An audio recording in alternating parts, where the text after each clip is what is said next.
সুবহানাল্লাযী আসরা বিআবদিহি লাইলাম মিনাল মাসজিদিল হারামি ইলাল মাসজিদিল আকসা। ওই সত্তা চিরপবিত্র, যেই সত্তা তার বান্দা মুহাম্মাদুর রাসূলুল্লাহ সাল্লাল্লাহু আলাইহি ওয়াসাল্লামকে একই রাত্রে মসজিদে হারাম থেকে মসজিদে আকসা পর্যন্ত ভ্রমণ করাইছেন, আবার ফজর হওয়ার আগে আগে মসজিদে আকসা থেকে মসজিদে হারাম পর্যন্ত ফিরাইয়া দিয়েছেন। এই ভ্রমণটাকে কুরআনের ভাষায় ইসরা বলা হয়। নবীজির এই ইসরা রাত্রিকালীন এই ভ্রমণটা সরাসরি কুরআনের আয়াত দ্বারা সূরাতু বনী ইসরাঈলের ১ম নম্বর আয়াতে কারিমা দ্বারা প্রমাণিত। তাহলে ইসরা কুরআনের আয়াত দ্বারা প্রমাণিত। যে বিষয়টা বুঝতে হয় যে নবীজির ভ্রমণটা স্বপ্ন যুগে হয়েছিল না সশরীরে হয়েছিল, এটা হলো বুঝার বিষয়। আমরা বিশ্বাস করি নবীজির সেই ভ্রমণটা সশরীরে হয়েছিল, স্বপ্ন যুগে নয়। স্বপ্ন যুগে নবীজির মেরাজ বহুবার হয়েছে, কিন্তু এই বনী ইসরাইল সূরাতু বনী ইসরাইলে যে মেরাজের কথা বলা হয়েছে এটা সশরীরে হয়েছিল। স্বপ্ন যুগে হয়েছে আরও বহুবার হয়েছে, তবে একটা ভ্রমণ নবীজির সশরীরে হয়েছিল। সশরীরে যে মেরাজ হয়েছিল এর একটা প্রমাণ আমি আপনাদেরকে সূরাতু বনী ইসরাঈলের ১ম নম্বর আয়াতে কারিমা থেকে দেওয়ার চেষ্টা করব, তারপর সামনে আলোচনায় যাব। আল্লাহ তাআলা আয়াতে বলতেছেন, সুবহানাল্লাযী আসরা বিআবদিহি, ওই সত্তা চিরপবিত্র যিনি তার বান্দাকে ভ্রমণ করিয়েছেন। আব্দুন বলছেন, বান্দা। আব্দুন শব্দের অর্থ হইল বান্দা। মুফাসসিরিনে কেরামগণ বলেন বান্দা হইতে গেলে দুইটা জিনিস লাগে। কোরআন আব্দুন বুঝাইছে, আব্দুন হইতে গেলে দুইটা জিনিস লাগে। একটা হইল দেহও লাগে, রূহও লাগে। শরীরও থাকতে হয়, আত্মাও থাকতে হয়। আপনি আমি, আমাদেরকে মানুষ বলে, আমরা আল্লাহর বান্দা। আমাদের মধ্যে দুইটা জিনিস আছে, দেহও আছে, রূহ আছে।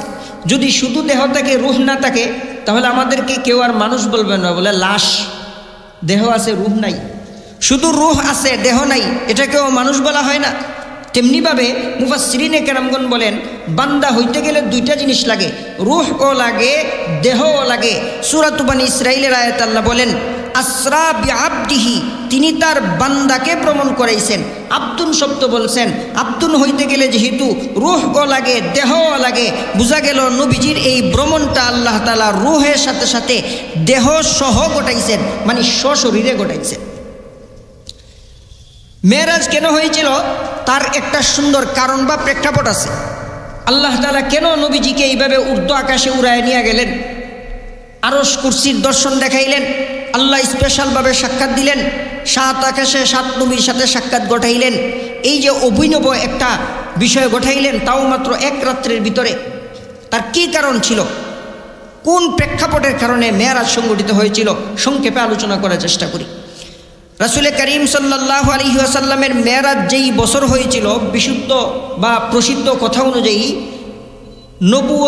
নবীজির হিজরতের ৩ বছর আগে, নবীজির হিজরতের ৩ বছর আগে। আরও পরিষ্কার ভাষায় বলি, নবীজির নবুয়ত লাভ করার ১০ম বছর, নবীজির নবুয়ত লাভ করার ১০ম বছর, ১০ নম্বর বছরে নবীজির চাচা আবু তালেব ইন্তেকাল করেন।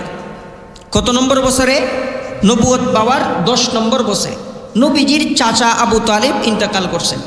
নবীজির চাচা আবু তালিবের ইন্তেকালের কারণে রাসূল করিম সাল্লাল্লাহু আলাইহি ওয়াসাল্লাম মনে মনে বহু দুঃখ পাইলেন, কষ্ট পাইছেন চাচার ইন্তেকালের কারণে।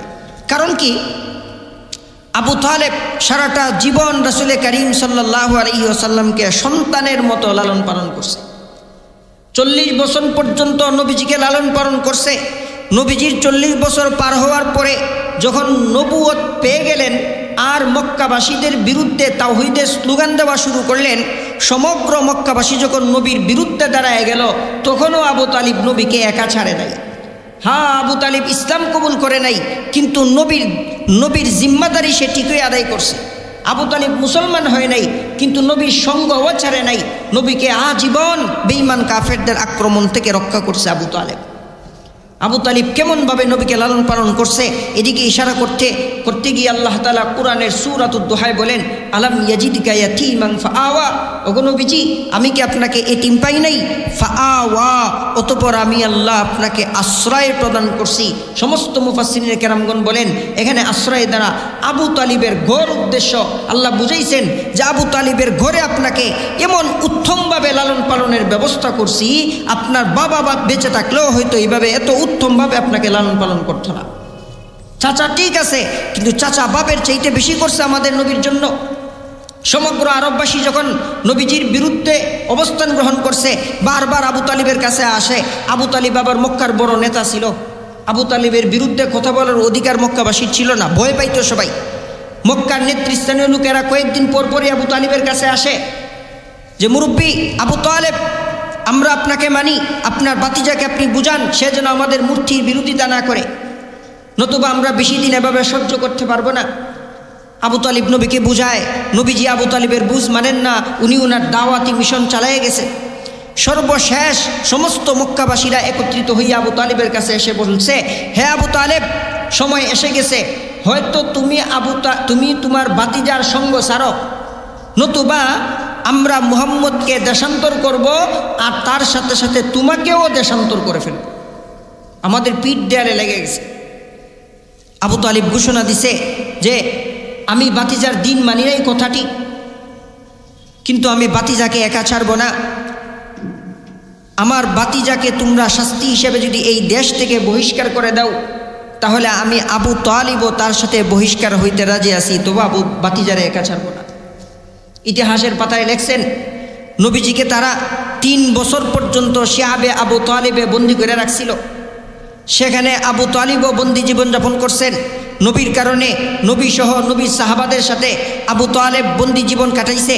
আবু তালেবের পরিবার বন্দি জীবন কাটাইছে। নবীকে রক্ষা করতে গিয়া আবু তালেব গাছের পাতা খাইয়া জীবনযাপন করছে।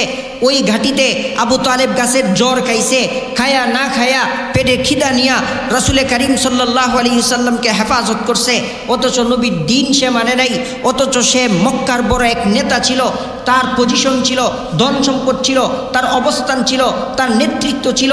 এত সব কিছুকে পিছনে ফেলে দিয়া আপনার নবীকে হেফাজত করার জন্য দীর্ঘ 3 বছর পর্যন্ত গাছের পাতা আর গাছের জ্বর খাইয়া জীবনযাপন করছে যেই আবু তালেব, সেই আবু তালেবের মৃত্যু হয়েছে নবীজি নবুয়ত পাওয়ার 10ম বছর। আর এই নবীজির চাচার ইন্তেকাল হওয়ার কারণে নবীজি দিলে দিলে বড় ব্যথা পাইলেন।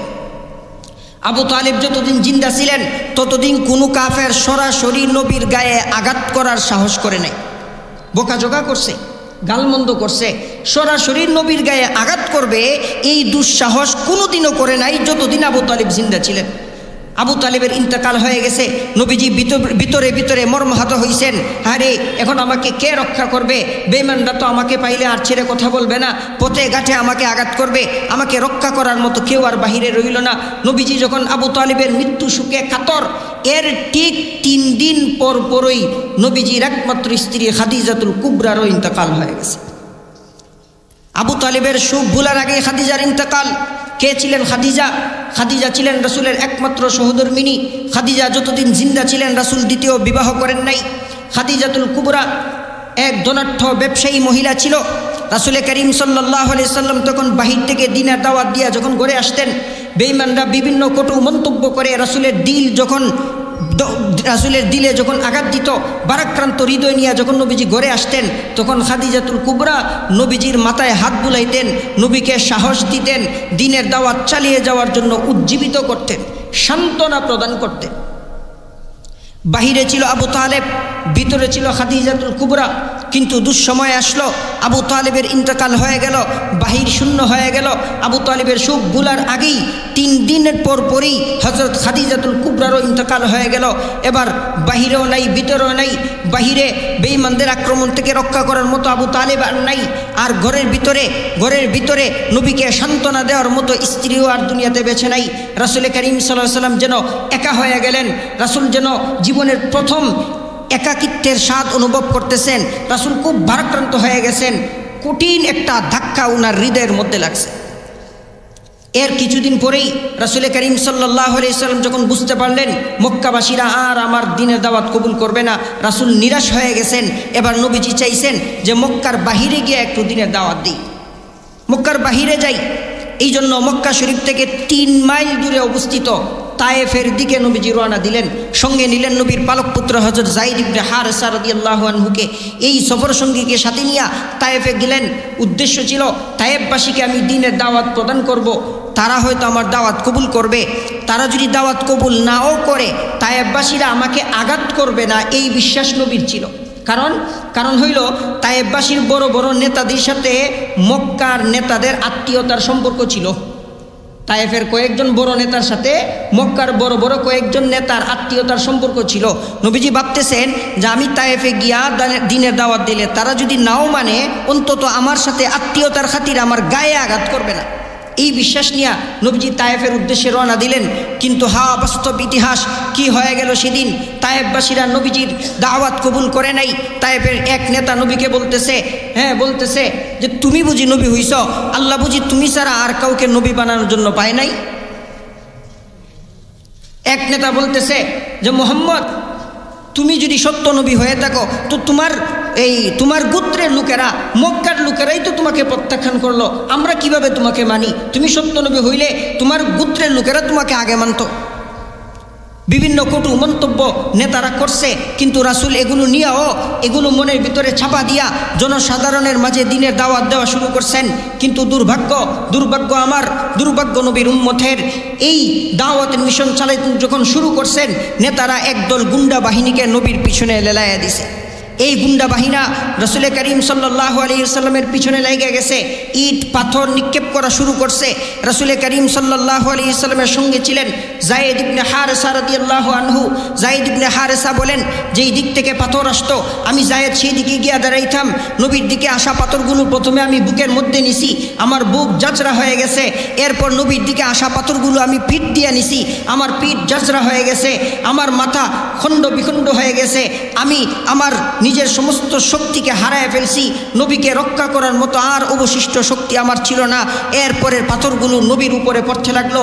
রাসূল করিম সাল্লাল্লাহু আলাইহি ওয়াসাল্লামের দেহ মুবারক রক্তাক্ত হইল, নবীজির পায়ের গুড়ালি ভেঙে গেল, পায়ের গুড়ালি ভেঙে গেছে, মাথার রক্ত গোড়ায় পড়তে পড়তে পায়ে গিয়া পড়ছে। পায়ের মধ্যে যে জুতা পরিধান করা ছিল সেই জুতার সাথে পায়ের এই রক্তের মাধ্যমে লেগে থাকার কারণে রক্ত শক্ত হইয়া জুতা পায়ের সাথে এমনভাবে লেগে গেছে যে এই পা থেকে জুতা খোলা সম্ভব হইতেছে না। রাসূল করিম সাল্লাল্লাহু আলাইহি ওয়াসাল্লাম অগণিত পাথরের আঘাত নিয়া হাঁটার শক্তি হারায় ফেলছেন, জমিনে বেহুশ হয়ে পড়ে গেছেন। পিছন থেকে গুন্ডারা আসার পর নবীজির পাঞ্জাবির কলার ধরে আবার দাঁড় করায় দেয়, চলো চলো চলো চলো বলো। আর নবী করিম সাল্লাল্লাহু আলাইহি ওয়াসাল্লাম 10-15 কদম সামনে যান, আবার অজ্ঞান হয়ে পড়ে যান। বেঈমানরা আবার ওনাকে তুলে দেয়, বলে হাঁটো দাওয়াত দাও, আর পিছন থেকে পাথর নিক্ষেপ করে। এইভাবে রাসূল করিম সাল্লাল্লাহু আলাইহি ওয়াসাল্লামকে খুব বেশি নির্যাতন প্রদান করলো এই তায়েফবাসীরা। তারা আত্মীয়তার মর্যাদা রক্ষা করে নাই, তারা রক্ষা করে নাই। তায়েফের ময়দানে রাহমাতুল লিল আলামিনের রক্ত ঝরেছে। কে ছিলেন তিনি? উনার ব্যাপারে বলা হয়েছে উনি রাহমাতুল লিল আলামিন, উনি আপনার জন্য রহমত, আমাদের জন্য রহমত। উনি গুনাহগারের জন্য রহমত, উনি চোর ডাকাতের জন্য রহমত, উনি বদমাইশের জন্য রহমত। উনি ছিলেন জিনাকারী, ব্যভিচারকারী, সুদখোর, ঘুষখোর। উনি আমাদের মতো সমস্ত নাপাক উম্মতের রহমত ছিলেন, সমস্ত মানুষের জন্য তিনি রহমত ছিলেন। বনের হরিণ উনাকে সালাম জানিয়েছিল, গাছপালাগুলো উনাকে সালাম জানাইতো, গর্তের পিপিলিকাগুলো উনাকে সালাম জানাইতো। উনাকে নিয়ে আকাশের ফেরেশতারা গর্ব করত যে ওই দেখো রাহমাতুল লিল আলামিন, আল্লাহর সবচেয়ে প্রিয় বন্ধু।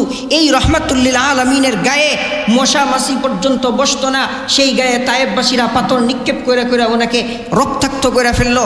রাসূল করিম সাল্লাল্লাহু আলাইহি ওয়াসাল্লাম রক্তাক্ত দেহ নিয়া, খণ্ড বিখণ্ড দেহ নিয়া তায়েফের এক কোণার মধ্যে বসে রয়েছেন। পাশে বসে রয়েছেন হযরত যায়েদ বিন হারেসা রাদিয়াল্লাহু আনহু। পায়ে হেঁটে মক্কায় যাওয়ার মতো শক্তি এদের দুজনের শরীরে আর নাই। নবীজি যখন পাথরের আঘাত খেয়ে খেয়ে অজ্ঞান হয়ে পড়ে রয়েছেন, আকাশের ফেরেশতাদের মধ্যে এক উলজান তৈরি হয়েছে, কি হইতেছে আজকে দুনিয়ায়? রাহমাতুল লিল আলামিন কিভাবে পাথরের আঘাত খান? কি হইতেছে আজকে এই দুনিয়ায়? ফেরেশতারা উলজান সৃষ্টি করছে। এই মুহূর্তে হযরতে জিবরিল আলাইহিস সালামের সাথে পাহাড় রক্ষক ফেরেশতা আসছে। তায়েফের দুই দিকে দুইটা পাহাড় ছিল, একত্রে দুই পাহাড়কে আখসাবাইন বলা হইতো। এই আখসাবাইন নামক এই দুই পাহাড়ের রক্ষী ফেরেশতা জিবরিলকে সাথে নিয়ে নবীর কাছে আসছে। নবীজি বলতেছেন, ইয়া রাসূলুল্লাহ, আখসাবাইনের রক্ষক ফেরেশতা আপনার কাছে আসছে, সে আপনাকে সালাম দিতে চায়। ফেরেশতা নবীকে বলতেছে, আসসালামু আলাইকা ইয়া মুহাম্মদ, যালিকা ফীমা শিতা ইন শিতা আন উতবিকা আলাইহিমুল আখসাবাইন। ইয়া রাসূলুল্লাহ, বিষয়টা সম্পূর্ণ আপনার ইচ্ছাধীন। আপনি যদি চান একবার শুধু বলুন, আমি তায়েফের দুই পাশে থাকা দুই পাহাড়কে একত্র করিয়া সমস্ত তায়েফবাসীকে নিশ্চিহ্ন করে দেই। কিন্তু রাসূল করিম সাল্লাল্লাহু আলাইহি ওয়াসাল্লাম বলতেছেন, বাল আরজু আইয়ুখরিজাল্লাহু মিন আসলাবিহিম মান ইয়াবুদুল্লাহ ওয়াহদাহু লা ইউশরিকু বিহি শাইআ। হে ফেরেশতা শোনো, আমি চাই না তায়েফবাসী ধ্বংস হোক, তারা আমাকে আঘাত করছে না বুঝে। আমি তো আল্লাহর দরবারে আশা রাখি, আজকের এই তায়েফবাসীরা আমার দাওয়াত কবুল না করলেও তাদের বংশ থেকে এমন এক প্রজন্ম তৈরি হবে, এমন এক প্রজন্মের জন্ম হবে যারা আমি মুহাম্মদুর রাসূলুল্লাহর দাওয়াত কবুল করবে। এই আশা প্রত্যাশা নিয়ে রাসূল এদের বিরুদ্ধে বদদুয়া করেন নাই। রাসূল করিম সাল্লাল্লাহু আলাইহি ওয়াসাল্লাম ফেরেশতাদেরকে ফেরত পাঠিয়ে দিয়েছেন। আবু তালেবের ইন্তেকালে রাসূলের হৃদয়ে আঘাত লাগছে। এরপর পরই খাদিজাতুল কুবরার ইন্তেকালে রাসূলের হৃদয়টা যেন ছিন্ন বিচ্ছিন্ন হয়ে গেছে। আর আজকে তায়েফবাসীদের গাদ্দারের কারণে নবীজির দেহ মুবারককে রক্তাক্ত করিয়া দিছে। রাসূল করিম সাল্লাল্লাহু আলাইহি ওয়াসাল্লাম যেন একা হয়ে গেলেন, শূন্য হৃদয় হয়ে গেছে রাসূলের। রাসূল করিম সাল্লাল্লাহু আলাইহি ওয়াসাল্লাম বারাক্রান্ত হৃদয়ে যেন আল্লাহকে বলতেছিলেন, হে আল্লাহ, আপনি কোন উম্মতের কাছে আমারে পাঠাইলেন? এ কোন ধরনের উম্মত যারা তাদের নবীকে রক্তাক্ত করে ফেলে? কোন উম্মতের কাছে আমারে পাঠাইছেন যেই উম্মতরা আমি জাহান্নাম থেকে বাঁচার দাওয়াত দেই, আর এরা আমার দেহকে রক্তাক্ত করে ফেলে? কোন ধরনের উম্মতের কাছে আমারে পাঠাইলা? আল্লাহ তাআলা যেন বুঝতেছেন, আল্লাহর রহমতে যেন জোশ উঠে গেছে, আল্লাহর প্রেমের সাগরে যেন ঢেউ উঠছে। আর বলতেছে, আরে আমার নবীরে মনে হয় বেশি কষ্ট দিয়ে দিতেছি, দাওয়াতের মিশনে মনে হয় আমার নবীরে বহুত বড় কষ্ট দিয়ে দিতেছি, নবীজির জন্য সহ্য করা মনে হয় কঠিন হয়ে যাইতেছে। রাসূল করিম সাল্লাল্লাহু আলাইহি ওয়াসাল্লামের প্রতি আল্লাহ তাআলা এরপর পরই মেরাজের নির্দেশ প্রদান করছেন। রাসূলকে যেন আল্লাহ বুঝাইছেন, আবু তালেবের ইন্তেকালে হৃদয়ে ব্যথা পাইছেন, খাদিজাতুল কুবরার ইন্তেকালে হৃদয়ে ব্যথা পাইছেন, তায়েফবাসীদের নির্যাতনের কারণে আপনার হৃদয় খানখান হয়ে গেছে। এবার আসুন আপনাকে নিয়ে একটা ভ্রমণ করি, আমার বাড়িঘর আপনারে দেখাই, জান্নাত দেখাই, জাহান্নাম দেখাই, আমার আরশ কুরসি দেখাই, আমার সৃষ্টিগুলো আপনাকে দেখাই, আপনার সাথে একটু প্রেমের আলাপ করি। আপনার হৃদয়ে যে আঘাত লাগছে সেই আঘাতে আমি আল্লাহ তাআলা প্রেমের পরশ বুলাইয়া দেই, হৃদয় শান্ত হবে ইনশাআল্লাহ। এই হলো মেরাজের প্রেক্ষাপট। এই কারণেই রাসূল করিম সাল্লাল্লাহু আলাইহি ওয়াসাল্লামের মেরাজ সংগঠিত হয়েছে। সংক্ষেপে মেরাজের প্রেক্ষাপট বললাম, বহু লম্বা কাহিনী। রাসূল করিম সাল্লাল্লাহু আলাইহি ওয়াসাল্লামের মেরাজটা কীভাবে হয়েছিল এক হাদিসে বোঝা যায়। রাসূল করিম সাল্লাল্লাহু আলাইহি ওয়াসাল্লাম হাতিমে কাবায় শুয়ে ছিলেন। আরেক হাদিস থেকে বোঝা যায় নবীজি নিজের ঘরেই ছিলেন। আরেক হাদিস থেকে বোঝা যায় রাসূল করিম সাল্লাল্লাহু আলাইহি ওয়াসাল্লাম উম্মে হানির ঘরে শুয়ে ছিলেন। মুসলিম শরীফের 300 নম্বর হাদিস, লম্বা হাদিসের বর্ণনা। হযরত আনাস ইবনে মালিক বলেন যে রাসূল সাল্লাল্লাহু আলাইহি ওয়াসাল্লাম উম্মে হানির ঘরে শোয়া ছিলেন। এই সময় সাদ বিদীর্ণ হইয়া হযরত জিবরিল আলাইহিস সালাম নবীর সামনে আসছে। সাদ কেন বিদীর্ণ হইল? জিবরিল চাইলে স্বাভাবিকভাবেই আসতে পারতেন, অন্যান্য সময় যেভাবে স্বাভাবিকভাবে দরজা দিয়ে আসেন সেভাবে আসতে পারতেন। আজকে সাদ বিদীর্ণ কেন? মুহাদ্দিসিনে কেরামগণ বলেন জিবরিল আলাইহিস সালাম শুরুতেই একটা অলৌকিক, শুরুতে একটা অপ্রস্তুত বিষয় একটা ঘটাইলেন যে আজকে অস্বাভাবিক কিছু ঘটতে যাচ্ছে, আজকে আমি আসছি আপনার কাছে অস্বাভাবিক পদ্ধতিতে, আজকে রাত্রে আপনার জন্য অস্বাভাবিক কিছু অপেক্ষা করতেছে, এটা বোঝানোর জন্য সাদ বিদীর্ণ করে আসছেন। রাসূল করিম সাল্লাল্লাহু আলাইহি ওয়াসাল্লামকে নিয়ে মসজিদুল আকসার দিকে রওনা দিয়েছেন। সেখানে রাসূল করিম সাল্লাল্লাহু আলাইহি ওয়াসাল্লাম এই 1.25 লক্ষ নবী পয়গম্বরদের সাথে রাসূল 2 রাকাত নামাজ আদায় করছেন। বুরাকের মাধ্যমে রাসূলের সফরটা শুরু হয়েছিল। বুরাক কি? বুরাক একটা যন্ত্রের নাম। বুরাক একটা যন্ত্রের নাম। মুসলিম শরীফের 300 নম্বর হাদিসে বুরাকের পরিচয় আসছে, হুয়া দাব্বাতুন আবিয়াদু আতওয়ালু ফাওকাল হিমারি ওয়া দুনাল বাগলি ইয়াদউ হাফিরাহু ইনদা মুনতাহা তরফিহি। এই হাদিসের মধ্যে বুরাকের পরিচয় তুলে ধরা হয়েছে। 1 নম্বর পরিচয় হইল যে বুরাক হলো এক ধরনের সাদা প্রাণী। বুরাকের রংটা কিদা? সাদা। বুরাকের রং হইল সাদা। তার সাইজ কীরকম, আকৃতিটা কীরকম? রাসূল বলেন যে ফাউকাল আতওয়ালু ফাউকাল হিমার তওয়িলুম ফাউকাল হিমারি ওয়া দুনাল বাগলি। রাসূল বলেন এটা গাদার চাইতে বড়, খচ্চরের চাইতে ছোট। আকারে গাধার চাইতে বড়, খচ্চরের চাইতে ছোট, এইরকম প্রাণীকে বুরাক বলা হয়। তার রংটা ছিল সাদা। তার চলার গতি কেমন ছিল? ইয়াদউ হাফিরাহু ইনদা মুনতাহা তরফিহি, রাসূল ফরমান বুরাক তার দৃষ্টি সীমার শেষ প্রান্তে তার এক একটা কদম নিক্ষেপ করত। এভাবে তাকাইলে তার দৃষ্টি সীমার শেষ যেখানে এক কদমে সে এত দূর পর্যন্ত যাইত। এইভাবে দ্রুতগামী এক বাহনের নাম হইল বুরাক। এই বুরাকের উপর আরোহণ করে রাসূল করিম সাল্লাল্লাহু আলাইহি ওয়াসাল্লাম মসজিদ আকসায় পৌঁছতেন। সেখানে নবীদের সাথে রাসূলের ইমামতিতে 2 রাকাত নামাজ আদায় হইল। আপনারা ঘটনা জানেন। এরপরে রাসূল করিম সাল্লাল্লাহু আলাইহি ওয়াসাল্লামকে নিয়ে জিবরিল আলাইহিস সালাতু ওয়াসসালাম প্রথম আকাশের দিকে রওনা হইলেন। প্রথম আকাশে পৌঁছার পরে জিবরিল আলাইহিস সালাম ফাস্তাফতাহা জিবরিল আলাইহিস সালাম ভিতরে প্রবেশের অনুমতি চাইলেন। ফেরেশতারা ভিতর থেকে জিজ্ঞেস করলো, কিলা মান আনতা, তুমি কে দরজায় কড়া নাড়তেছো? জিবরিল বলে যে আনা জিবরিল। এরপরে ফেরেশতারা বলে যে ওমান মাকা, তোমার সাথে কে? জিবরিল বলে যে হুয়া মুহাম্মাদুন, সে হইল মুহাম্মদ। ফেরেশতা বলে ওয়াকাদ বুইসা ইলাইহি, তাকে কি আসমানে আনার হুকুম দেওয়া হয়েছে? জিবরিল বলেন কাদ বুইসা ইলাইহি, হ্যাঁ তাকে আসমানে আসার অনুমতি দেওয়া হয়েছে। দরজা খুলে দেওয়া হইল। রাসূল করিম সাল্লাল্লাহু আলাইহি ওয়াসাল্লাম বলেন জিবরিলের সাথে আমি প্রথম আকাশে উঠলাম। ফাইদা আনা বি আদম আলাইহিস সালাতু ওয়াসসালাম, সেখানে আমি আমার বাবা আদম নবীর সাথে সাক্ষাৎ ঘটছে। প্রথম আকাশে আদম নবীর সাথে সাক্ষাৎ। ফারাহাবা বি ওয়া দাআলি বিখাইরিন, উনি আমাকে স্বাগত জানাইলেন, উনি আমার জন্য কল্যাণের দোয়া করলেন। এবার জিবরিল আলাইহিস সালাম 2 নম্বর আকাশে নিয়ে গেছেন। 2 নম্বর আকাশে যাওয়ার পর নবী বলেন ফাইদা আনা বি ইবনাইল খালাতি ইয়াহইয়া ঈসা ইবনে মারইয়াম ওয়া ইয়াহইয়া ইবনে জাকারিয়া, আমি 2 নম্বর আকাশে গিয়া 2 খালাতো ভাইয়ের সাথে সাক্ষাৎ হইছে। একজন হলেন ঈসা ইবনে মারইয়াম, আরেকজন হলেন ইয়াহইয়া ইবনে জাকারিয়া। এই 2 খালাতো ভাই, এদেরকে আমি 2য় আকাশে পাইছি। এরা আমাকে স্বাগত জানাইছে, কল্যাণের দোয়া করছে। 3 নম্বর আকাশে রওনা দিলাম। ফাইদা আনা বি ইউসুফ আলাইহিস সালাম ইদা হুয়া কাদ উতিয়া শাতরুল হুসনি, 3 নম্বর আকাশে গিয়ে আমি হযরত ইউসুফ আলাইহিস সালামের সাথে সাক্ষাৎ পাইছি। তাকে পৃথিবীর অর্ধেক সৌন্দর্যতা দিয়া সৃষ্টি করা হয়েছিল। ইউসুফ নবী আমাকে স্বাগত জানাইছেন, আমার জন্য কল্যাণের দোয়া করছেন।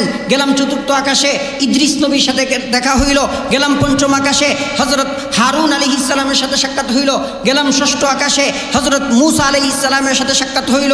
গেলাম 7ম আকাশে, ফাইদা আনা বি ইব্রাহিম আলাইহিস সালাম মুসনিদান যহরাহু ইলাল বাইতিল মা'মুরি ইলাল বাইতিল মা'মুরি ইযা হুয়া ইয়াদখুলুহু কুল্লা ইয়াউমিন ৭০,০০০ মালাকিন লা ইয়াউদুনা ইলাইহি। 7ম আকাশে পৌঁছার পরে দেখি আমি হযরত ইব্রাহিম আলাইহিস সালামকে পাইলাম। উনি বাইতুল মা'মুরের মধ্যে হেলান দিয়া বসে রয়েছেন। মুসনিদান যহরাহু ইলাল বাইতুল মা'মুর। বাইতুল মা'মুর কি? পৃথিবীতে কাবাঘর আছে, মক্কাতে আছে না? এই কাবাঘরের ঠিক উপরে, 7ম আকাশের উপরে, কাবাঘরের ঠিক বরাবর 7 আসমানের উপরে ফেরেশতাদের একটা কাবাঘর আছে, ওটাকে বাইতুল মা'মুর বলা হয়। ইযা হুয়া ইয়াদখুলুহু কুল্লা ইয়াউমিন ৭০,০০০ মালাকিন লা ইয়াউদুনা ইলাইহি। রাসূল ফরমান প্রত্যেক দিন ৭০,০০০ ফেরেশতা বাইতুল মা'মুর তওয়াফ করে। প্রত্যেক দিন ৭০,০০০ ফেরেশতা বাইতুল মা'মুরে তওয়াফ করে। আশ্চর্যের বিষয় হইল, যেই ফেরেশতা জীবনে একবার তওয়াফ করার সুযোগ পাইছে, কিয়ামত পর্যন্ত দ্বিতীয়বার তওয়াফ করার সিরিয়ালই তার আসবে না। ফেরেশতাদের সংখ্যা কত? একবার যে তওয়াফ করতে পারছে, কিয়ামত পর্যন্ত দ্বিতীয়বার তওয়াফ করার সিরিয়াল তার আসবে না। ওই বাইতুল মা'মুরে ইব্রাহিম আলাইহিস সালামকে আমি হেলান দিয়া বসা অবস্থায় দেখছি। ইব্রাহিম আলাইহিস সালাতু ওয়াস সালাম, তিরমিজি শরীফের অন্য এক হাদিসের বর্ণনা, ইব্রাহিম আলাইহিস সালামের সাথে যখন সাক্ষাৎ হয়েছিল, তখন ইব্রাহিম আলাইহিস সালাম আমাদের নবীকে বলছেন আকরি উম্মাতাকা মিন্নি আসসালাম, নবীজি আপনার উম্মতকে আমার পক্ষ থেকে সালাম জানায়েন। ইব্রাহিম আলাইহিস সালাম বলছেন আকরি উম্মাতাকা মিন্নি আসসালাম, নবীজি আমার পক্ষ থেকে আপনার সমস্ত উম্মতকে সালাম দিয়েন, সালাম। আর বইলেন, সংক্ষেপ কথা বইলেন, জান্নাতের জমিন বড় উর্বর, জান্নাতের পানি বড় মিষ্টি। এখানে এই জান্নাতের জমিনে যে যেই গাছ লাগায় মুহূর্তেই গাছ বড় হয়ে যায়। আপনার উম্মতকে বইলেন দুনিয়াতে থাকা অবস্থায় যেন প্রত্যেকে নিজেদের জান্নাতে গাছ লাগায়, বাগান তৈরি করে। এরপর ইব্রাহিম নবী বলেন যে আপনি জানেননি, আপনি কি জানেন জান্নাতে গাছ কেমনে লাগে? ইব্রাহিম আলাইহিস সালাম বলেন জান্নাতের গাছ লাগানোর সিস্টেম হইল আল্লাহর তাসবিহ পাঠ করা, সুবহানাল্লাহ আলহামদুলিল্লাহ লা ইলাহা ইল্লাল্লাহ আল্লাহু আকবার আল্লাহু আকবার। এই ধরনের তাসবিহ যে দুনিয়াতে পাঠ করবে, এক একটা তাসবিহ পাঠ দুনিয়াতে করবে, আর জান্নাতে, তার জান্নাতের মধ্যে এক একটা গাছ আল্লাহ তাআলা লাগাইয়া দিবেন। এরপরে মুসলিম শরীফের 300 নম্বর হাদিসের বর্ণনা, রাসূল করিম সাল্লাল্লাহু আলাইহি ওয়াসাল্লাম বলেন, যাহাবা বি ইলা সিদরাতুল মুনতাহা, জিবরিল আলাইহিস সালাম আমাকে নিয়ে সিদরাতুল মুনতাহার দিকে গিয়া পৌঁছলেন। সিদরাতুল মুনতাহা সর্বশেষ, সৃষ্টির সর্বশেষ প্রান্তে অবস্থিত একটা বড়ই গাছকে বলা হয়। রাসূল বলেন যে এই গাছের পাতাগুলোকে আমি দেখেছি কাআযানিল ফিল, এই বড়ই গাছের পাতাগুলো আমাদের দেশের হাতির কানের মতো। বড়ই গাছের এক একটা পাতা হাতির কানের মতো। ফল সম্পর্কে, বড়ই সম্পর্কে রাসূল বলেন যে ওয়াসিমারুহা কাল কিলালি, আমাদের আগের দিনের মহিলাদের বড় বড় মটকা ছিল চাউল রাখার জন্য, বড় বড় মটকা, পানি রাখতো, চাউল রাখতো, এখন আছে কিনা জানি না। রাসূল ফরমান এক একটা বড়ই এক একটা মটকার মতো। রাসূল ফরমান এই সিদরাতুল মুনতাহা এমন একটা গাছ যে আল্লাহ যখন কোনো নির্দেশ দেন, কোনো হুকুম করেন, তখন আল্লাহর হুকুমটার একটা আসর ওই গাছের মধ্যে পড়ে। যখন এই গাছের মধ্যে আল্লাহর নির্দেশটা এসে পড়ে, তখন গাছের এমন একটা সুন্দর আকৃতি ধারণ করে, কোনো মানুষের পক্ষে সেই সৌন্দর্যতার বিবরণ দেওয়া সম্ভব না। রাসূল ফরমান জিবরিলের সফর এখানেই শেষ, জিবরিল আমার সাথে আর যায় নাই। এরপর আমি গিয়েছি, আমি আল্লাহর সাথে স্পেশাল সাক্ষাৎ করছি। মাঝে আল্লাহ রসুল জান্নাত দেখছেন, জাহান্নাম দেখছেন, জাহান্নামের শাস্তি প্রত্যক্ষণ করছেন, সুগুল কুরকারীর কি শাস্তি সেটাও রাসূল দেখছেন। শুধু এটা শাস্তিটা বলি, রাসূল ফরমান জাহান্নামের মধ্যে আমি দেখছি একটা লোক, এই লম্বা লম্বা তার নখ, সে নিজের হাত দিয়া নিজের চেহারার গোশত এইভাবে টান দিয়া সিরা সিরা খাইতেছে। আমি জিবরিলকে জিজ্ঞেস করছি, হে কে, কোন অপরাধে অপরাধী সে? নিজের মুখের গোশত ঠাইনা ঠাইনা নিজে চিরতেছে, নিজে খাইতেছে, আবার গোশত গজাইতেছে। জিবরিল বলেন, হে হইল গীবতকারী, সে পরনিন্দাকারী। মানুষে মানুষে পেঁচ লাগাইতো, একজনের দোষ আরেকজনের কাছে গিয়া বলতো, হের দোষ আবার তার কাছে গিয়া বলতো, দুইজনের মধ্যে ঝগড়া লাগাইতো। এই চুগলখোর, গীবতকারী, পরনিন্দাকারীদের শাস্তি হইল এটা। আল্লাহ তাআলা আমাদেরকে এই ধরনের গুনাহ থেকে হেফাজত করুক। সুদখোরের শাস্তিও রাসূল দেখছেন, জিনার শাস্তিও রাসূল দেখছেন। সব কিছু বলার টাইম নাই। রাসূল করিম সাল্লাল্লাহু আলাইহি ওয়াসাল্লাম ভ্রমণ শেষ করে ফিরে আসছেন, আমাদের জন্য আল্লাহর কাছ থেকে 3টা হাদিয়া নিয়ে আসছেন। কয়টা হাদিয়া? 3টা হাদিয়া নিয়ে আসছেন। 1 নম্বর হাদিয়া 50 ওয়াক্ত নামাজ দিছিলেন, সেটা কমাইতে কমাইতে 5 ওয়াক্তে আসছে। 5 ওয়াক্তে যখন আসছে, এবার আল্লাহ তাআলা বলতেছেন, ক্বালা ইয়া মুহাম্মদ ইন্না হাদিহি খামসু সালাওয়াতিন, এই নেন আপনারা শেষ পর্যন্ত 5 ওয়াক্ত নামাজই দিলাম, তবে শুনেন, লিকুল্লি সালাতিন আশরা, লিকুল্লি সালাতিন আশরা ওয়া যালিকা 50 সালাতা, প্রত্যেক ওয়াক্ত নামাজের বিনিময়ে আমি আপনার উম্মতকে 10 ওয়াক্ত নামাজের সব প্রদান করব। দৈনিক যদি 5 ওয়াক্ত নামাজ সে পড়ে, 5×10 50 ওয়াক্ত নামাজের সব আমি আপনার উম্মতকে দিয়ে দেব। আল্লাহ নামাজের সংখ্যা কমাইছেন, সওয়াবের সংখ্যা কমেন নাই। এটা হলো আমাদের জন্য 1 নম্বর পুরস্কার। রাসূল ফরমান 2 নম্বর পুরস্কার ব্যাপারে আল্লাহ বলেন, ইয়া রাসূলুল্লাহ মনোযোগ দিয়ে শুনেন, ওমান হাম্মা বিহাসানাতিন, আপনার যে উম্মত একটা ভালো কাজ করার ইচ্ছা করছে, ইচ্ছা, ফালাম ইয়ামালহা, ভালো কাজটা এখনো করে নাই, মাত্র করবে বইলা নিয়ত করছে, রাসূল ফরমান যে আল্লাহ তাআলা আমাকে বলছেন কুতিবাত লাহু হাসানা, ওই ভালো কাজটা করার মতো সওয়াব তার আমলনামায় লিখে দেওয়া হবে।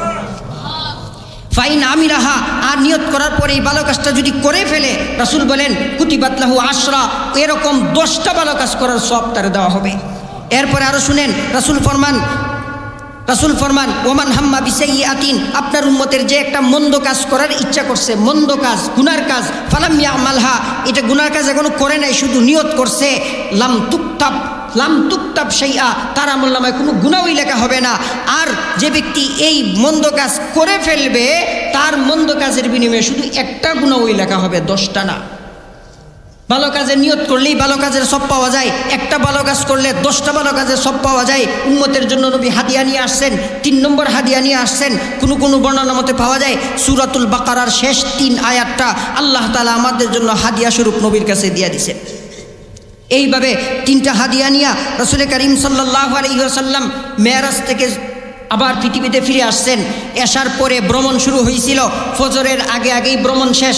রাসূল যখন পরের দিন এইভাবে সফরের বর্ণনা দিলেন, আজকে আল্লাহর সাথে সাক্ষাৎ হয়েছে, আজকে রাত্রে বাইতুল মাকদিস পর্যন্ত ভ্রমণ করছি, সেখান থেকে উর্দু আকাশে গেছি, এগুলো যখন শোনায় গেছে, বেঈমানেরা হাতে তালি দেওয়া শুরু করছে। এতদিনে গিয়া পাগলামি প্রকাশ পাইছে, হাতে তালি দেওয়া শুরু করছে, ঠাট্টা শুরু করছে যে মক্কা থেকে সিরিয়া যাইতে 3 মাস সময় লাগে ঘুরাই সুইরা, আর তুমি বুঝি 1 রাতে গিয়ে আবার ফিরেও আসছো। মসজিদে আকসা পর্যন্ত যে বিশ্বাস হয় না, আবার 7 আকাশের উপরে, এটা কিভাবে? বেঈমানরা হাসাহাসি শুরু করছে। আবু বকর সিদ্দিককে জিজ্ঞেস করা হইল, শুনছো আবু বকর, তোমার বন্ধু কি বলে? এতদিন তো সব কথা বিশ্বাস করছো, আজকেরটা বিশ্বাস করোনি। আবু বকর বলে, এটা কি আমার নবী বলছে? হ্যাঁ, তোমার নবী তো বলছে, তাহলে আমি বিশ্বাস করি। আমি তো এর চাইতে আরো অসম্ভব বিষয়েও তাকে বিশ্বাস করি। রাসূল রে আবু জাহেল জিজ্ঞেস করে, তুমি প্রমাণ দাও, তুমি বলো তো বাইতুল মাকদিস যে দেখছো, বলো মসজিদের দরজা কয়টা, বাইতুল মাকদিসের জানালা কয়টা, বলো দেখি। আচ্ছা, এগুলো কি বলা যায়? আপনারা অনেকে কয়েক বছর ধরে নামাজ পড়তেছেন, এখানে বলতে পারবেন না মসজিদের জানালা কয়টা, না দিকে বলতে পারবেন না। রাসূল করিম সাল্লাল্লাহু আলাইহি ওয়াসাল্লাম এই বিশাল মসজিদ আকসা সম্পর্কে জিজ্ঞেস করা হইতেছে, বলো পাহাড় থেকে এটা কত দূরে অবস্থিত, দরজা কয়টা, জানালা কয়টা, এভাবে জিজ্ঞেস করতেছে। রাসূলের সামনে আল্লাহ তাআলা বাইতুল মাকদিসের এই চিত্র নকশা তুলে ধরছেন। রাসূল যেন আঙ্গুলে গয়না গয়না বলতেছেন, এতটা দরজা, এতটা জানালা। রাসূল বাস্তব প্রমাণ দিলেন। রাসূল বলেন, আরো বাস্তব প্রমাণ চাও? তাহলে শুনো, তোমাদের 3টা কাফেলাকে আমি পথে দেখে আসছি। অমুক কাফেলাকে রওহা নামক স্থানে দেখছি, এদের একটা উট হারিয়ে গেছে, সকলেই উটের সন্ধান করতেছে। এদের অমুক জায়গায় আমি আমার বুরাক থামাইছি, নামছি, এদের মস্ক থেকে আমি পানি খাইছি। এরপরে তোমাদের অমুক কাফেলা অমুক জায়গায় আছে, আমার বুরাক দিকে উটগুলো ভীত হইয়া চতুর্দিকে ছড়াইয়া পড়ছিল, ছুটাছুটি শুরু করছিল। এবং তোমাদের অমুক কাফেলাকে আমি অমুক জায়গায় পাইছি। বলে যে তারা আসতে কতদিন লাগবে? রাসূল বলেন, 2-1 দিনের ভিতর চলে আসবে। আমার বিশ্বাস যে তারা আগামী বুধবারেই তোমাদের মধ্যে চলে আসবে। রাসূল এভাবে সম্ভাবনা দিয়া দিলেন। বাস্তবে ওই কাফেলাগুলো মক্কাতে বুধবারে আসলো এবং রাসূলের কথাগুলো কাফেলাকে জিজ্ঞেস করলো, তোমরা বুরাক দেখছিলানি? তোমাদের লাল উটটা হারাইছিল নি? একটা বুরাক দিকে তোমাদের উটগুলো দৌড়াদৌড়ি শুরু করছিল নি? তারা বলে, হ্যাঁ শুরু করছিল তো। এমনকি মুহাম্মদের আওয়াজও আমরা শুনছি, কে যেন আমাদেরকে সালাম দিছিল, আসসালামু আলাইকুম বলছিল, আমরা তার সালাম শুনছি। আর তখনই মনে হয়েছিল এটা তো মুহাম্মদের আওয়াজ। কাফেলাবাসী ফিরে আসলো, বাস্তব প্রমাণ কাফেরদের কাছে দিয়ে দিল, মেরাজের সত্যতা প্রমাণ হইল।